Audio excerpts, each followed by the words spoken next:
The AMC signal that the hedge funds have been fearing is discussed in today's video. First of all, the movie schedule for 2027, 2028, and 2029 is going to be spectacular. Starge IP, studios, and crowded theaters. AMC is not placing a wager on the quarter. It's setting itself up for years of demand. Shareholders are patient and aware of the timing. Theaters still exist. They're loaded. Therefore, we have already witnessed how well the movie office has been doing over the past several years. And more significantly, we have witnessed how well AMC has positioned itself to profit from the box office's rebound. We also know that market makers and hedge funders have been attempting to force AMC into bankruptcy. However, AMC has endured. AMC has persevered, and we don't anticipate bankruptcy anytime soon. Thus, this is the main issue that the shorts are concerned about. We've long discussed that there are only two ways for short sellers to succeed and escape this terrible predicament. First, the stock would become 95% institutionally owned if all retail investors, or at least 99% of apes, sold their shares. For these short sellers, that is the first route out. The second scenario would be if AMC went bankrupt and was taken off the market. These are the two strategies we discussed for these short sellers to escape their predicament. Now, when we discuss the first point, all retail investors, or at least 99% of them, are going to quit AMC. Personally, I don't think so. We've been hanging on for 5 years already. I don't understand why 99% of the population suddenly decides to depart for no apparent reason. That is therefore already out of the question. The second approach is the one with a higher probability and likelihood, even if this is still extremely low in my perspective. It is clearly higher than 99% of the employees quitting, which would cause AMC to go bankrupt.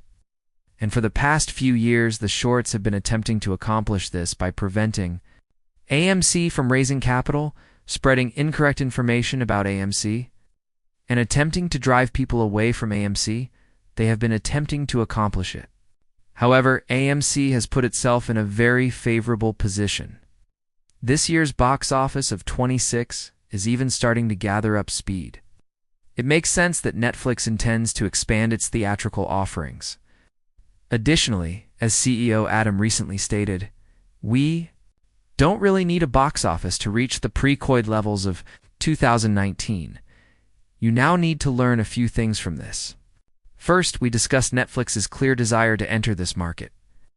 Even though they failed in their most recent acquisition, it doesn't change the fact that they made an effort because they saw a chance. Next, we discuss how Netflix has been collaborating with AMC to expand the audience for their series. Despite the fact that the largest online streaming behemoth has now partnered with AMC, the premise is that theater is destined to die and that everyone is switching to online streaming. That demonstrates a lot already. Thirdly, regarding Adam's statement that the box office doesn't genuinely need to reach pre-COVID levels in 2019, this just goes on to discuss the efficiency we discussed earlier. How AMC has clearly improved their operations and how they are still able to turn a profit despite lower box office receipts than in prior years. This is obviously still good at this point. The fact that we can generate even more money than in the past without the box office reaching a new peak. However, it's making a high at the box office. Thus, this is undoubtedly the icing on the cake. And this is how we are witnessing AMC's operations, survival, and above all, thriving. And for that reason, we stated that hedge funds are naturally wary of this indication. As you can see, AMC anticipates that box office receipts in North America would rise by about $500 million to over $1 billion in 2026, compared to 2025, driven by increases in operational efficiency and a robust film selection. This only confirms what we discussed earlier. For those who are curious about the foundations and prospects of AMC, we have been focusing on the reasons behind their efforts to enhance their premium theaters. Not only does this increase revenue, but it also lowers operating costs. So we have discussed their efforts to shut down the theaters that are less productive, or at least less profitable. Additionally, as you can see from this user, Johnny, keep this price low and I'll be at 450,000 shares by year's end, because to all of these opportunities, plus the earlier discussion about apes staying, however, we are certain that won't occur. I break even at 319, short every round. And now I have to contend with the most resilient and tough individuals who have ever banded together on the market. That's what I was referring to. First of all, the community is really robust. We have been here for the past 5 years, and we won't stop till we accomplish our goals.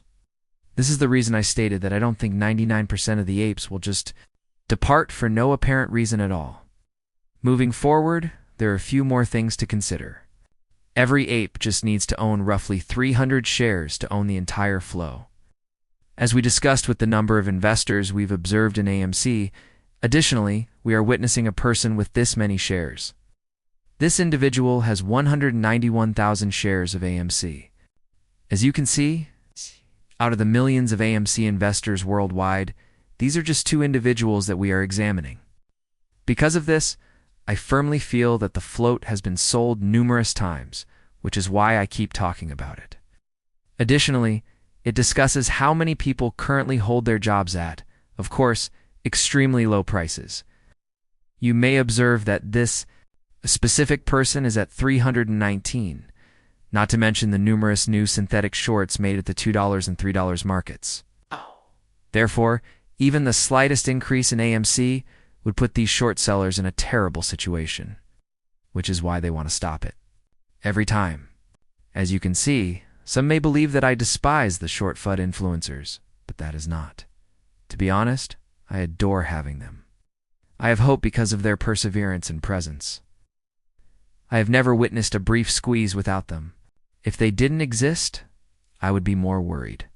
We also discussed it in relation to the media articles. We frequently read news items regarding AMC, despite those who claim that no one is interested in AMC and short sellers who assert that they have fully covered our AMC.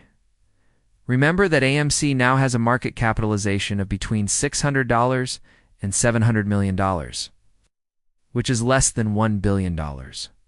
Nevertheless, it has seen more stories than businesses valued at $50 billion or $100 billion.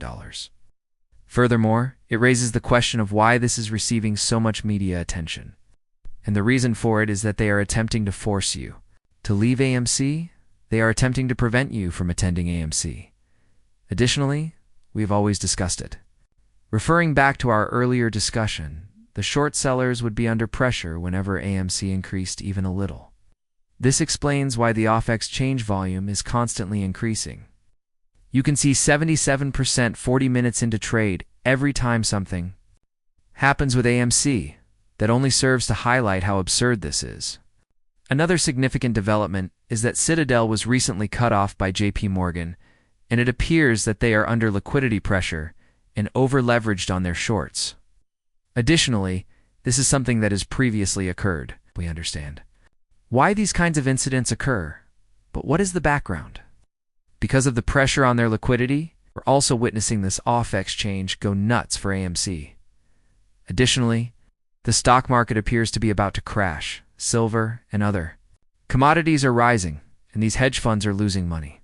When we look at the macro news, the first thing that comes to mind is the 200% margin requirements placed on crude due to the current cutoff of the oil supply. We're witnessing this. Price of silver then increased to 97.5. Gold also surpassed 5,400. There are a lot of things going on in the market at the moment that clearly demonstrate what is happening. Additionally, there are rumors of an eBay deal, including GameStop. Once more, this is a rumor, and in just 3 weeks, there have been numerous reports regarding GameStop's potential acquisition. We now discussed if GameStop is making a single, large acquisition or multiple acquisitions with various businesses.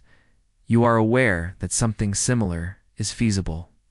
I want to emphasize once more that this is still a rumor, even though we've already seen a lot of them. This is just to make sure that everyone is keeping up with the latest developments so that we can be ready for when things actually happen.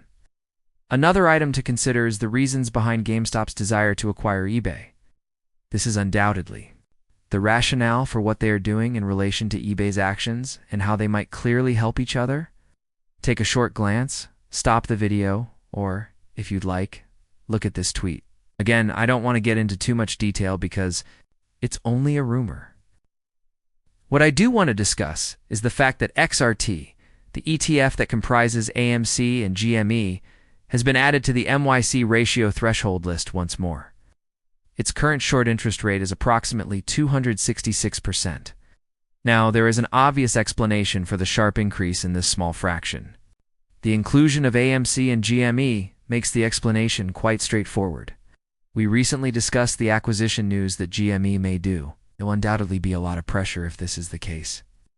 We just discussed the 77% because companies, like Citadel, are experiencing pressure on their liquidity. Thus, the 266% is not surprising.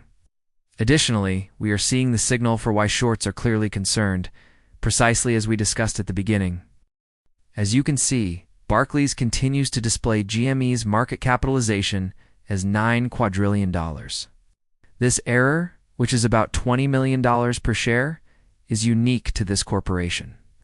As we can see, GME's market capitalization is very large, or at least it ought to be, along with AMC and possibly a few other companies.